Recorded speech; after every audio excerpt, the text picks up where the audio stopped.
What's up everybody and welcome to the video. In today's video, we're going to go over test-driven development in React. The way that test-driven development works is you take your requirement and you make a very well-defined small test. Then using that test, you improve the code base to just pass the test, and you rinse and repeat that process over and over in very small increments. The reason that this is such a great idea is it only allows you to put code into the code base that meets a specific requirement, as opposed to when you just write code, you're putting unproven code into the code base and it could cause a problem down the line. The first thing I want to do is create the project. So what we'll do is, instead of using create React app, we are going to build this React project from the ground up. The reason I think this is important is it'll give you a very well-defined project with only what you need in it when you need it. So the first step is, if you don't have Node installed, I'm using Node 12. Go ahead and install that at nodejs.org. And also I've created the directory in which we're going to have the application. It's an empty directory, so you'll also want to create that, and we'll go ahead and get started. So if you have npm installed, just for an example, you could do npm-v and you'll get the version of Node you're using. I'm using 6.14. We'll go ahead and npm init, and we'll just set this up using just the default name. The version's fine, it really doesn't matter. TDD test app. The entry point will be index.js. Test command is going to be jest. Git repository, I don't have one. Keywords doesn't matter. And we'll just give it the MIT license. So what that'll do is that'll set up your package.json file.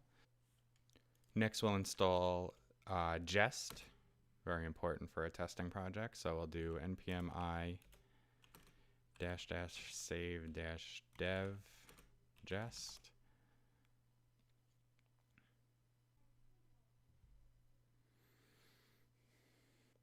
And then we'll also install React and React DOM.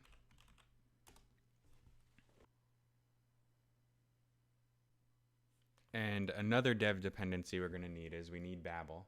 What that'll do is that'll transform our ES 2015 or JavaScript code into a form that Jest can use.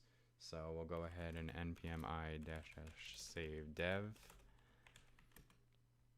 And we need the @babel preset, env,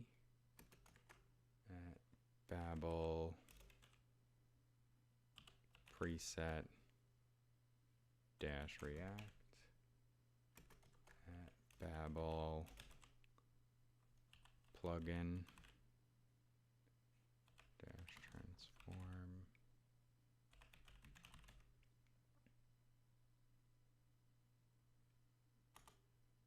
So these are going to be the dev dependencies you need from Babel. And then you also want to save the Babel runtime.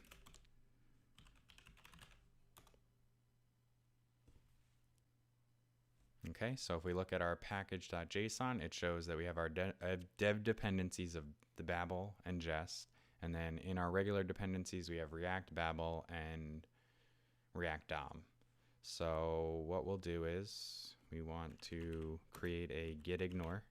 This way we can push our files without having the node modules go in. So we'll go into here and we'll just add the node modules.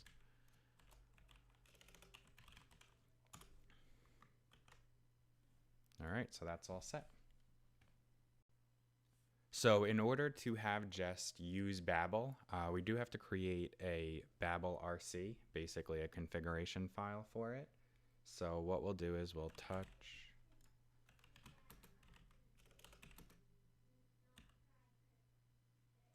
.babel RC, and in this file is where we'll set how Babel is supposed to run. So that would be presets,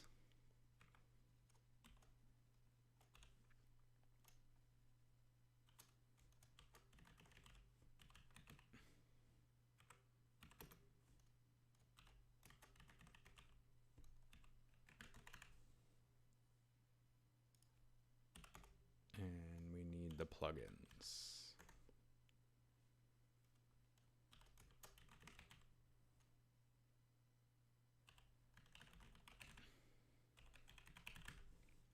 So this just allows Babel to use these things. So for our React project, we're going to have a source directory and a test directory. And inside source, we will create an index.js, and we'll make a directory for the components.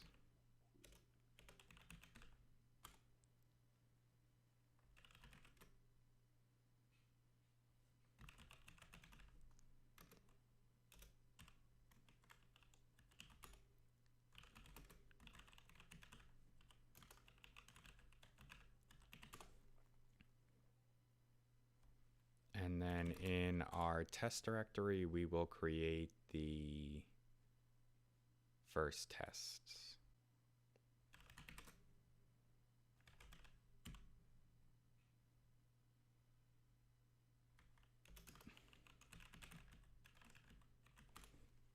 Okay, so now we have everything all set up. We'll go ahead and start. And let's just do our standard React setup. So we'll import React from React.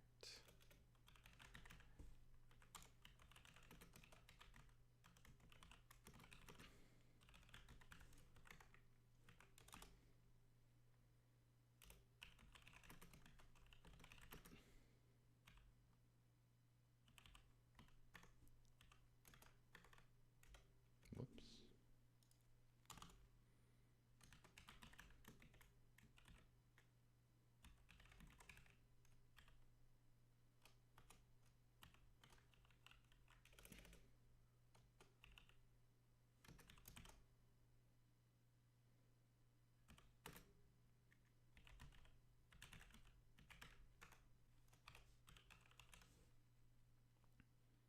So if you ever worked with React before, you'll see this is just the standard as you'd always have it. And then in app, we'll just create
Okay.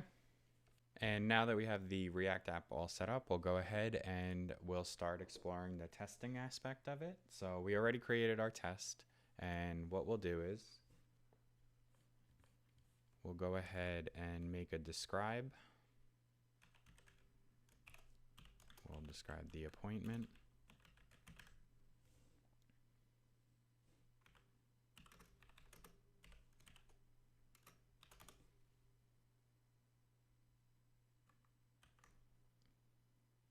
And just to show it working,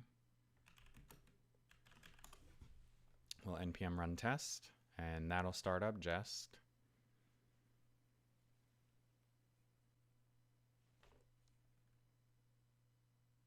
Okay, so as you see, it failed. Your test suite must contain at least one test. So since we're making an appointment app, we'll go ahead and start implementing the requirements that an appointment app would have. So our first test is going to go ahead and just be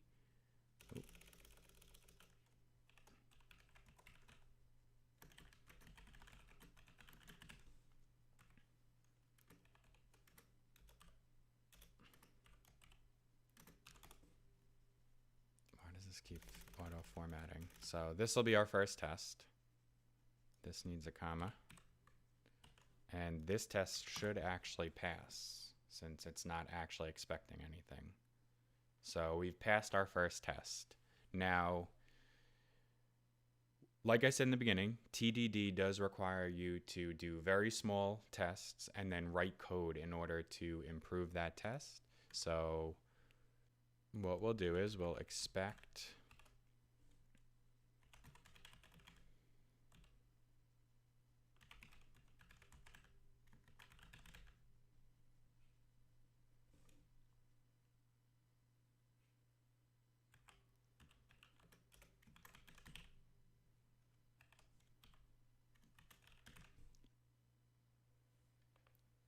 And now that we have this test, which will expect the text content Brian to be in the document, if we go ahead and run it,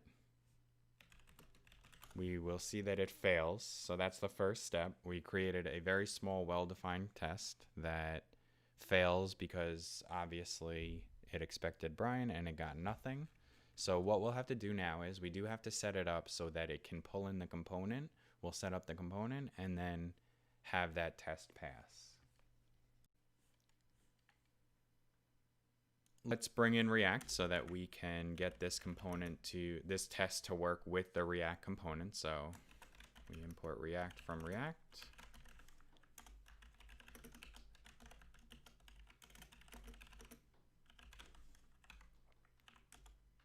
And what we'll do inside of the test is we will bring in our component.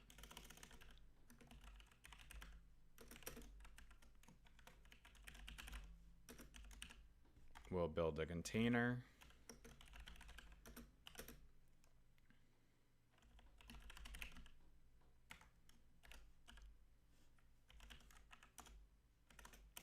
And we'll attach that container to the body.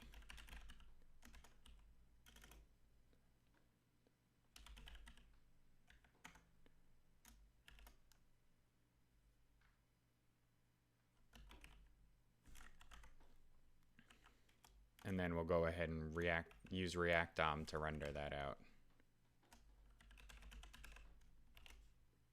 So we need our component and we need a container to put it in. Okay, so now that that's all set,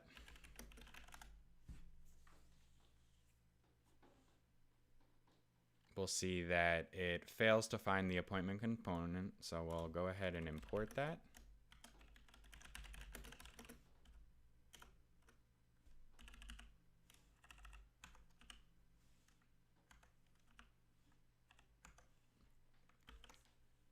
And what we'll do is we'll go ahead and set this up so that it passes the test. Now, like I said, you want to write just enough code to make the test pass. So we'll bring in React. And we'll create a functional component.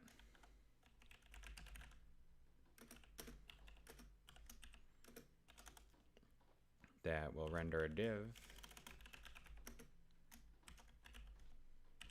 And it'll have Brian in it. Okay.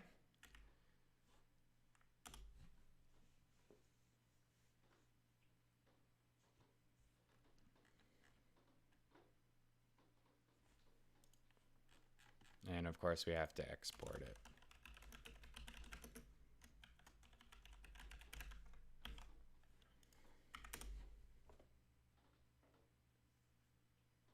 And there you have it. We have our first passing test. All right, so let's go ahead and expand this a little bit more. So what we'll do is we'll take this test and we'll duplicate it.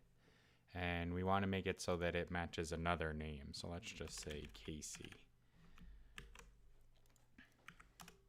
So what we'll do is we'll run the test. Now, as you can see, it fails. It fails with the expectation of getting Casey. But as you can see, it builds my name twice. So what we have to do is we do have to do a little bit of refactoring.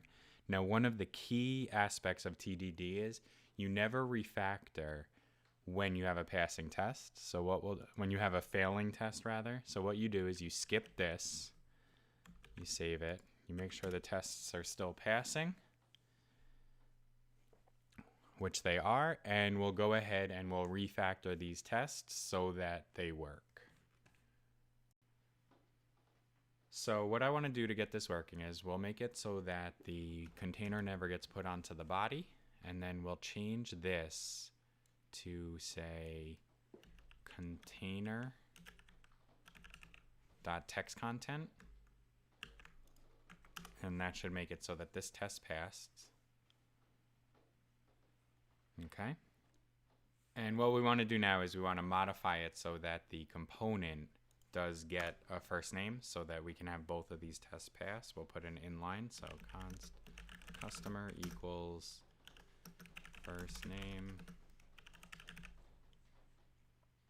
and we'll pass in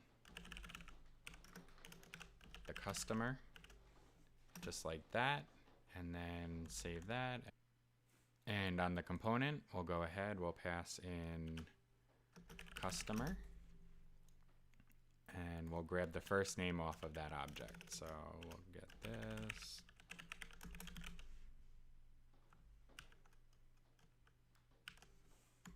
And that should make this test continue to pass.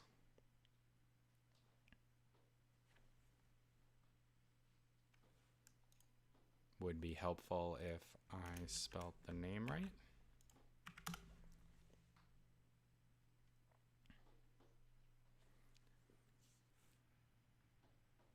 All right, so let's go ahead and fix this test stop. So we're gonna have it say renders another customer first name. We want to remove the document.body. We want this to be container.text. We'll go ahead and we'll give it a customer.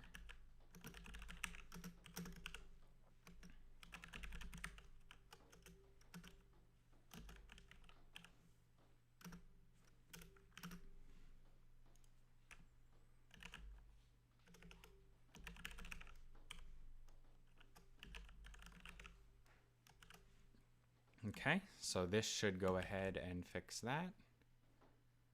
And let's run the test.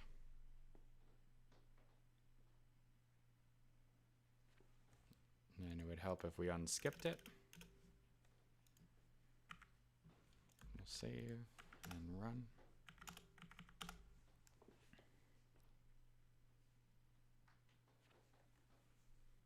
And a very simple fix shows what we did wrong here. We rename this to first name. And if we run the test, it is now passing. So we have a component that is doing both tests. So this was just a very small beginning example of test-driven development. I do plan on expanding on this series. This was only part one. In the future videos, we'll show you how to dry out your tests, as well as kind of expand the application and add more tests and just keep growing it.